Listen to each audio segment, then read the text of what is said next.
Hello there, mathletes. Welcome back to Math Jamboree. In this video, we have another AP Precalculus type of a question from the topic of rational function and a vertical asymptote.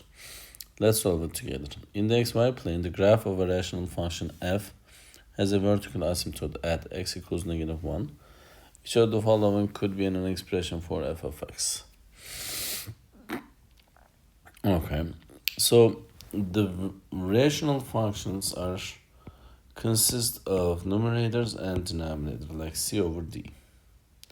And if you're talking about a vertical asymptote, the vertical asymptote is related to denominator.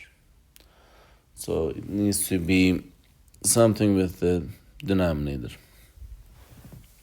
So in the denominator, we must have an expression. When we solve it for x by making it equal to 0, we will get a -1. So what would it be? So when you think of that, if you x plus 1, if you have in the denominator, when you solve it, this for x, that's going to give you -1. So this is what they mentioned. So in the denominator, we must have x plus 1 in it.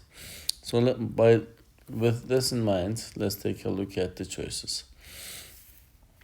Choice A, x minus 1 times x minus 3 over x plus 1 times x minus 3. These x minus 3 is canceling each other out, and we have x plus 1 in the denominator. That's why this will be the answer. So the final version of A is x minus 1 over x plus 1. And choice B, we don't have x minus 1 in the denominator. No.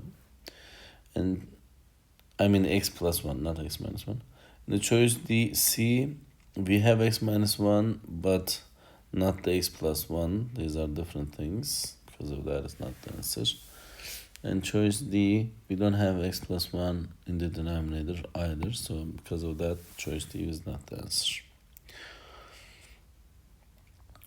And the correct answer is again choice A. I hope you found this video helpful. If you did, please give it a thumbs up. If you have questions or comments, you can always leave it below there. Thank you and see you next time. Bye-bye.